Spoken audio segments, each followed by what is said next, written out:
So welcome back to lesson 11 on functions, inverse functions and logarithms, and we're going to do two last examples in fact on page 82 on exponential and log graphs, and then we're going to review all of our functions and practice the whole lot together, which is really cool, so lots to look forward to.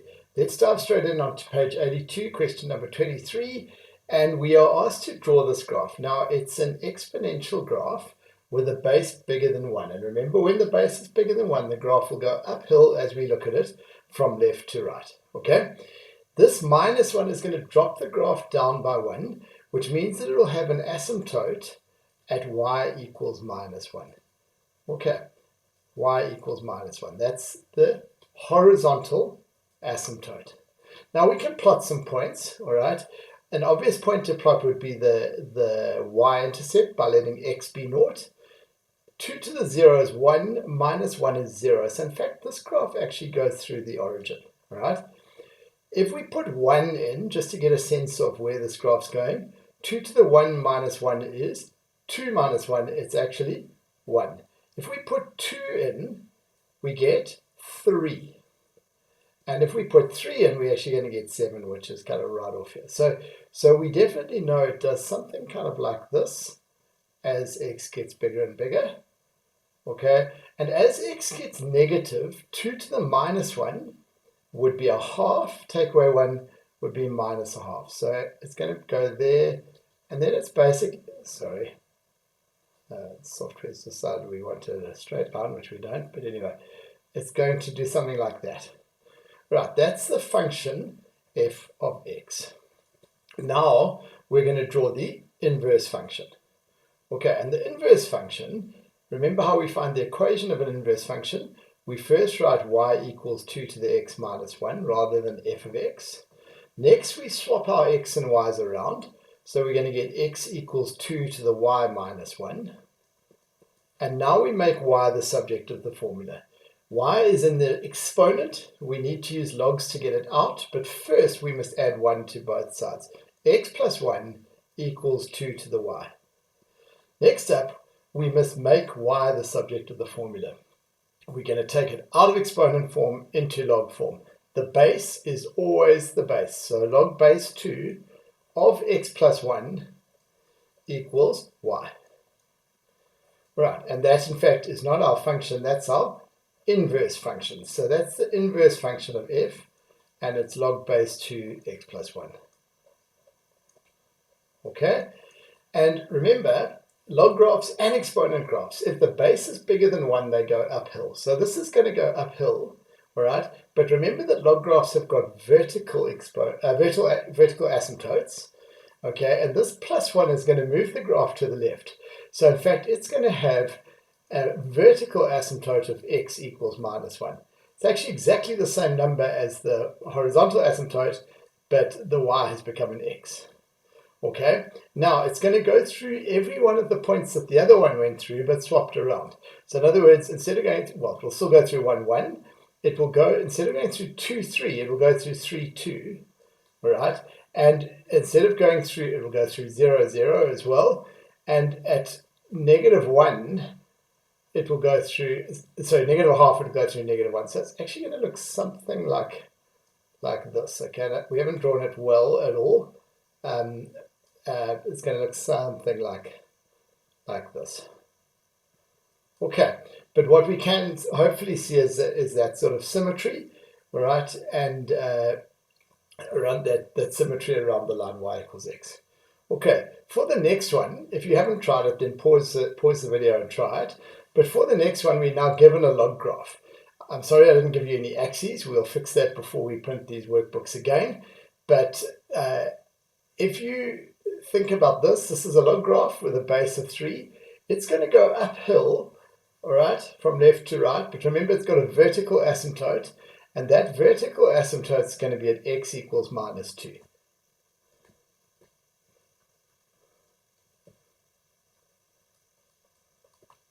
Okay, and basically, we need to work out the y-intercept. The way we're going to work out the y-intercept is by letting x be 0. If we let x be 0, then our y value is going to be log base 3 of 2. Let's just work out what log base 3 of 2 is. Okay, so there it is. It's 0.63. All right, 0.63. 0.63. Okay, 0.63 is over here somewhere. And basically what this graph's going to do, it's going to go over here, and over here. Now, an obvious question is, well, what is this point? How would we find that point? Well, what we would do is we would let our y value be 0. So 0 is log base 3 of x plus 2. Okay, and so let's take this out of log form into exponent form. 3 to the 0 is x plus 2. Remember that 3 to the 0 is just 1, so we've got 1 equals x plus 2. Let's subtract 2 from both sides, and we get x equals minus 1. So that point there is 1, and this point there is about 0.63. Okay, the next graph is actually going to be really easy to draw, but let's first just find its equation, right? What we're going to do is we're going to make this y equals log base 3 x plus 2. Then we are going to swap x and y around. X equals log base 3 of y plus 2. Next up, we are going to try and make y the subject of the formula. So what we're going to do is we're going to take it out of log form into exponent form.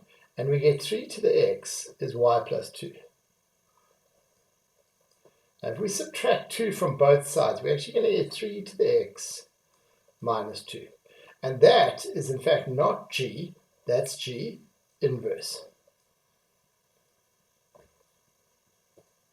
So that's g inverse of x. Okay, and I've done a really horrible thing here, which I hope you've picked up. It's not 3 to the x minus 2, it's 3 to the x and then minus 2, right? So we need to just fix that. Just trying to get an eraser here, maybe a slightly smaller eraser, I think. And that minus 2 actually needs to be over there. Okay, now that is just an exponential graph with a base bigger than 1, so it's going to go uphill as we look at it from left to right, but it's going to drop down 2. So its asymptote is going to be here at y equals minus 2.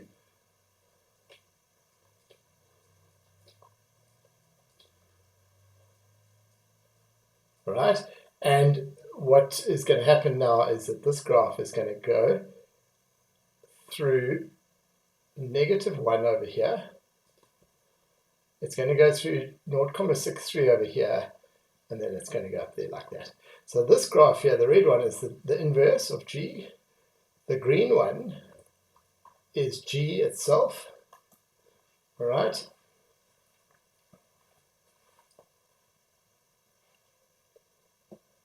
So I'm just struggling to change my pens here.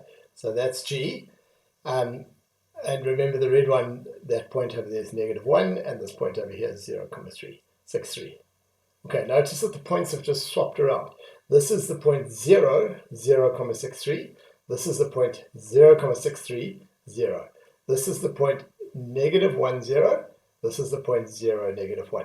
And what we have is a reflection about this line y equals x. This is a line with a gradient of 1 going through the origin, y equals x, straight line.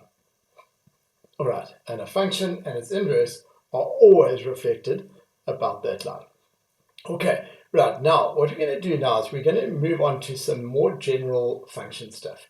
And I'm going to talk you through this page, and then we're going to also try and demonstrate it. We're actually going to demonstrate it in a separate video, just to sort of show you this stuff. The first and most important idea is that we can always find a y-intercept on a graph by letting x be naught, and we can always find an x-intercept, and there might be more than one, by letting y be naught. Now, there are 4 transformations, all right, There's actually 5, but we'll just talk about 4 for now.